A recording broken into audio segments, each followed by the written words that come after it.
Oh my god.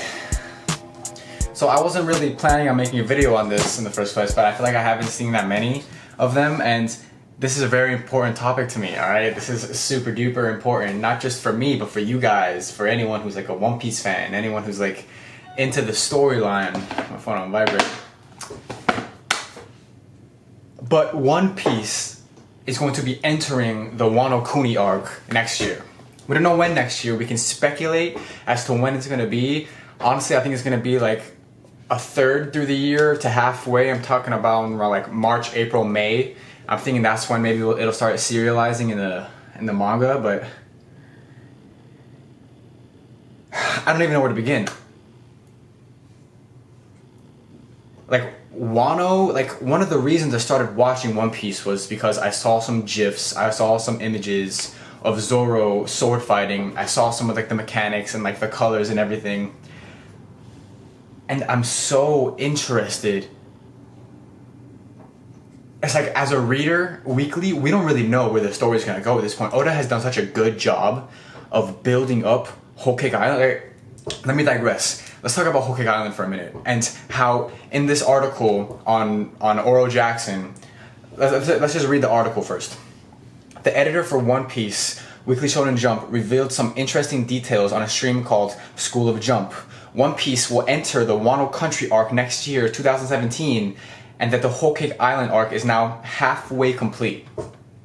Like a few weeks ago, in one of my reviews, I could tell, and I stated that I could tell that like the Whole Cake Island arc was reaching a climax. We were reaching a point that just seemed very climactic. Everything that's building up with Big Mom and the Minks and everything that's happening on Whole Cake Island with the Giants and Sanji and the Vinsmokes and Luffy and co. It's ridiculous, and it's getting to a point where it's like only a certain amount of things can happen, and in a certain amount of time as well. So it's crunch time, basically. It's crunch time in the anime, in the manga, and we really don't have time to be digressing and diverting into different directions and covering different topics when there's so many questions that need to be answered.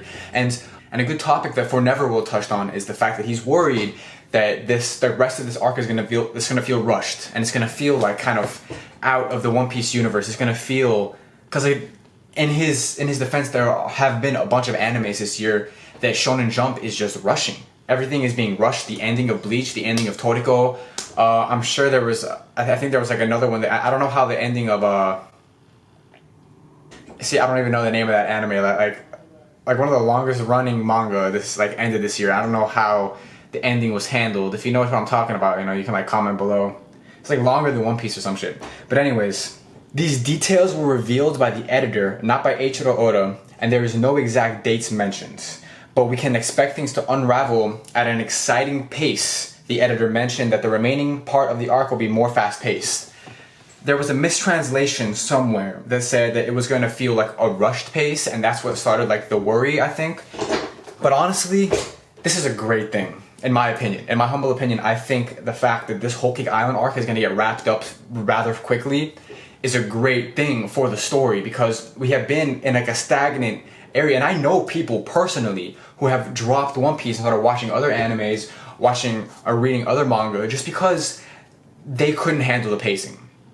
I can totally understand that viewpoint of needing a fast-paced anime or manga to keep you interested and to keep you dedicated to the plot and the story. And I can definitely understand how One Piece may be transitioning into a faster-paced direction. But one of the best things about One Piece is its slow pacing and the fact that Oda has time to plan everything out. There are very little plot holes in One Piece, and the story always develops in a way that is satisfying and unexpected. That is one of the best things about One Piece. So I'm super excited to see what Oda has in store for us to end this Whole Cake Island arc, okay? We don't really need to speculate. There's been so much speculation and theories about what's gonna happen with Sanji and the Vinsmokes and the Tamate Bako box. We can go into that forever. But what we're here to talk about today is how possibly next year is gonna be the year of Zoro. I'm not a Zoro tard, alright? But he's definitely one of my favorite Straw Hats. I'm a Zoro tard, I'm a Sanji tard, I'm a fucking Straw Hat tard, alright? I like them all. But Zoro is one of my favorite characters on the crew. Number one, because of just his character, his personality, okay? His presence in the crew is so important, and I want to bring up some important points that I have thought about. I'm constantly keeping Zoro in my mind throughout this arc because I think there's a specific reason that he's not included in this Whole Cake Island arc. And I want to bring it back to Water 7 real quick. There was a time when Usopp was rebelling and he didn't want to be a part of the crew and he left on his own accord. Kind of like what Sanji's doing. And do you guys remember Zoro's reaction to Usopp doing that? I don't have the exact words on me. I can't pull up my computer. I don't have any fucking Wi-Fi right now. But it was along the lines of like, Luffy, if you ever make me feel, like basically if you ever deface yourself as a captain in front of me and if you give me any reason to not respect you anymore, I may leave the fucking crew as well. It was along those lines. And I know it's an important fact, I'm not bringing up the exact quotes, but that scene has always resonated with me. And it's a scene that I've been keeping in the back of my mind throughout this arc because how would Zoro react in this situation? Like, there's no way Zoro would have let Sanji beat the shit out of Luffy if he was there. There's no way Zoro would let, like, Luffy, to this extent, knowing how Sanji's behaving in Whole Cake Island, there's no way that he would just let it slide. If he saw how Luffy was behaving, as stubborn as he's being, and literally letting himself and putting himself and the crew around him, Nami, Chopper, in jeopardy, I don't think he would be okay with it. And that's just my opinion. It's just something that I think should be taken into account. May not come into fruition, it may not be true, but it's just something to think about.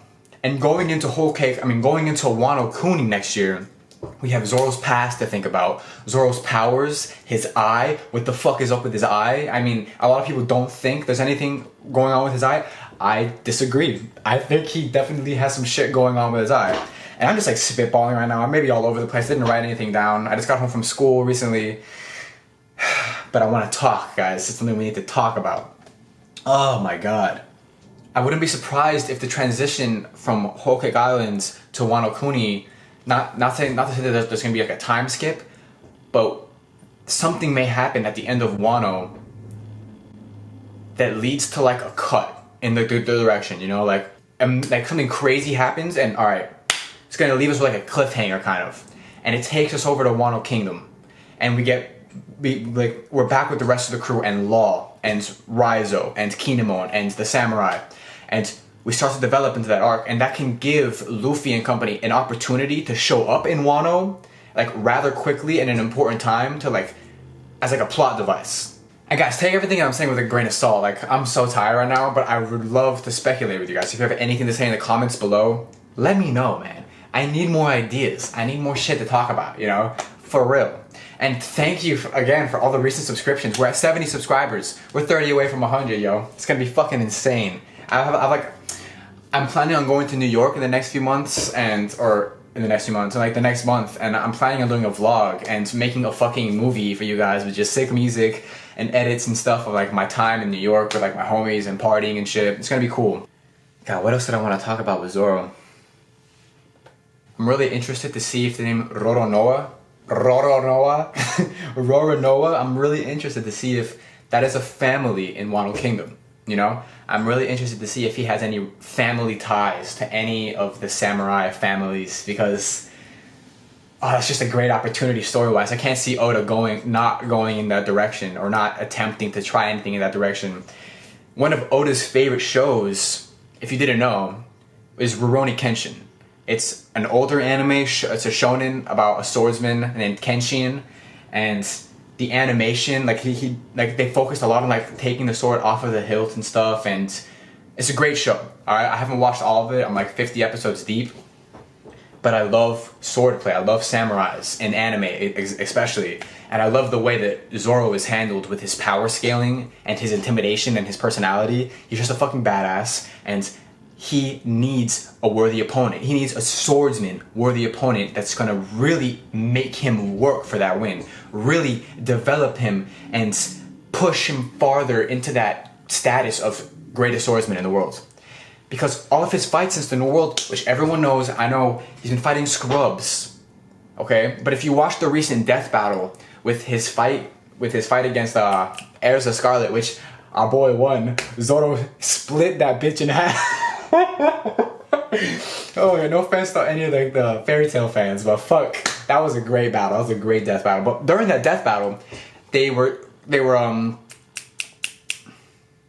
focusing on some of Zoro's abilities, and they really went in depth into some of his cuts and his feats. And when he like cut Pika in half that one time, like the force for that was like it was like 100 megatons. It was insanely powerful. I think it was like the force of like an atomic bomb or some shit. Like Zoro is really powerful. I don't know if Luffy's Kong gun, his King Kong gun, did any like. I don't know if it was anywhere near that amount of power. I know it was really strong, like for sure it was really strong. What else did I want to talk about? I haven't talked about Kaido at all. Oh my god.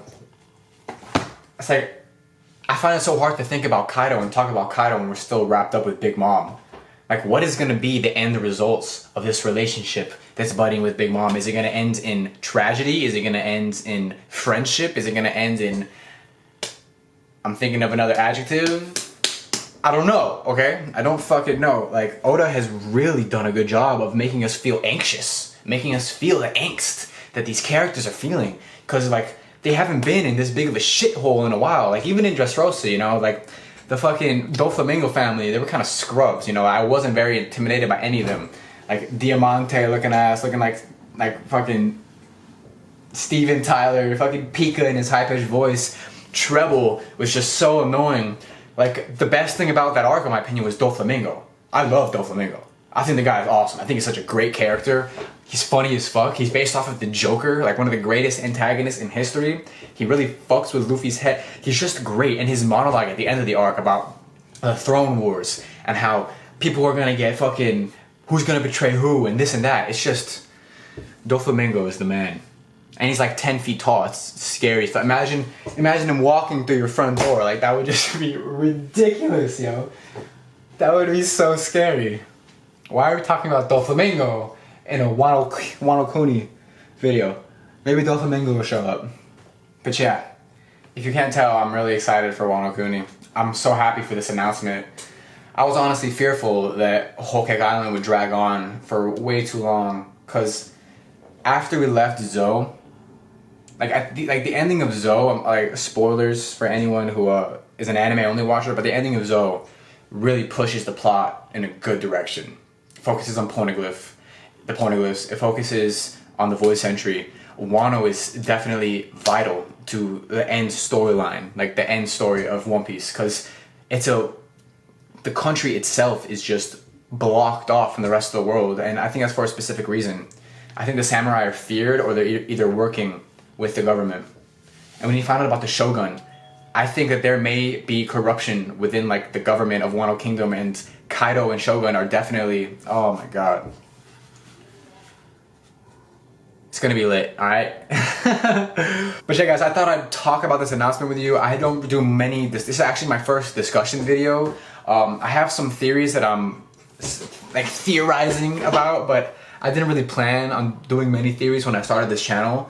But if you guys are interested in hearing them and you want to speculate with me, let me know. I can throw together a theory video sometime. But I really wanted to get this video out before the chapter came out this week, because I know it's coming out soon. And yeah. Oh, this camera that I'm using right now, enjoy it now. Like, I'm still gonna have a 1080p camera, but this camera that I'm using isn't compatible. Check this shit out, right? This camera that I'm using isn't compatible with the baby, with the mic. So I have this beautiful mic that works amazing. It's a conductor mic, compressor mic, something like that. And I plug it into my interface and everything. But from here, it doesn't go into, from the interface, it doesn't go into this camera, because this camera doesn't have a jack. It's a photography camera, like what I'm using, honestly. So what I have is I have a Handycam Sony HDR, and it works brilliantly, works great. And I'm gonna start using that. And the camera quality, I think, is gonna be even better, because it's meant for video, and it's not gonna be so much filtering in and out and shit. But yeah, I'm just gonna leave my little microphone here for a little while, because it makes me feel better when I talk. I honestly feel more comfortable with the mic. I'm like Leafy, I'm hiding my chin. Oh my god. Okay guys, I hope you enjoyed this discussion slash theory slash bullshit video of mine. Look at this fucking, look at the cover for this magazine. This is partly why I'm so hyped. Like look at this shit. You probably can't even see it. Oh my god, I'm butchering the fuck. What happened to my screen? Look at how hyped this looks. We got Kaido and Shanks and Blackbeard and shit and Luffy. That's gonna be fucking awesome. Probably gonna be my thumbnail, honestly. Yo, Shanks. I wanna see Shanks, yo. I gotta end this video. But yeah, guys, I hope you enjoyed the video. Like, subscribe, comment. You know I'll be bringing you more content. We got One Piece this week. Kingdom. I think the Kingdom chapter's coming out soon. I've been itching for some fucking Kingdom, bro. I need the Kingdom. But yeah, guys, you already heard it. Thanks for watching the video. I'll see y'all later. Peace out.